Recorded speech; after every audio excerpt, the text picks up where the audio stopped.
All right, so section 8.3. So one sample interval for the mean. So now in this section, we are going to be dealing with quantitative data. So suppose you want to estimate the mean height of all Americans, or you want to estimate the mean salary of all college graduates. Okay, in these cases, we need to find a confidence interval for the population mean because we've got quantitative data.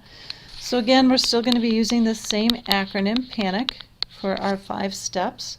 So again, in doing inferences, we first need to state what it is, the population parameter that we are interested in doing a test about or trying to compute an interval for.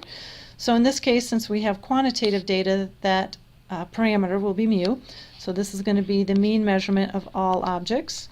Okay. That's the value that we'll be after, and we can get some information about that from the random variable x bar, which is going to be the mean measurement of n randomly selected objects. Again, every inferential procedure has its list of assumptions to check. Again, our first one is always going to be that we're just going to assume a random sample of size n was taken so that there's no bias in the sample. But now for quantitative data, our checks are different than they are for qualitative data.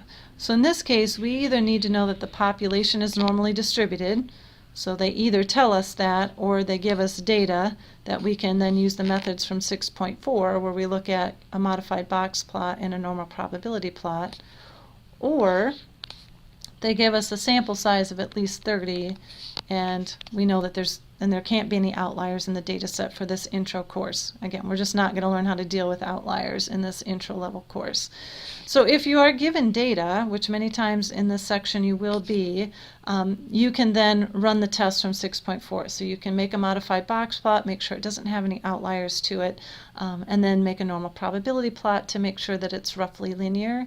Should also check the histogram to make sure it's kind of roughly bell-shaped, but again, that's really hard to do for small data sets, which is why the normal probability plot was created in the first place, was to, again, be able to assess normality better with small data sets.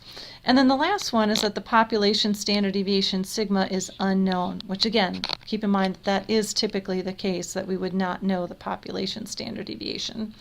So in this case, if those conditions are met, we will be able to use the t-interval procedure.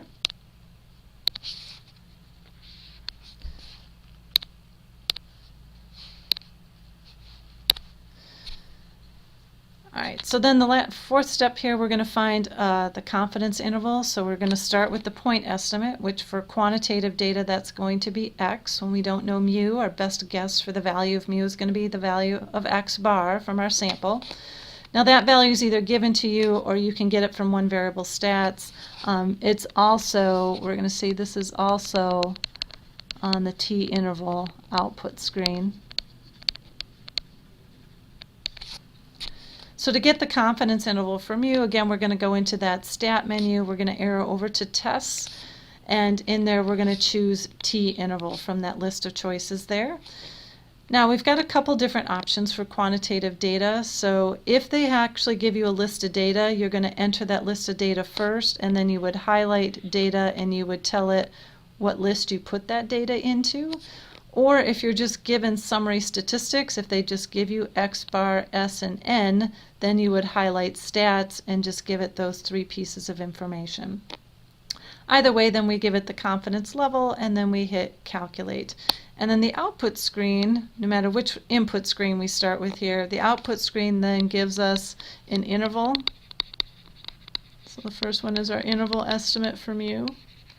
And then it gives us the value of x bar, which is our point estimate for mu.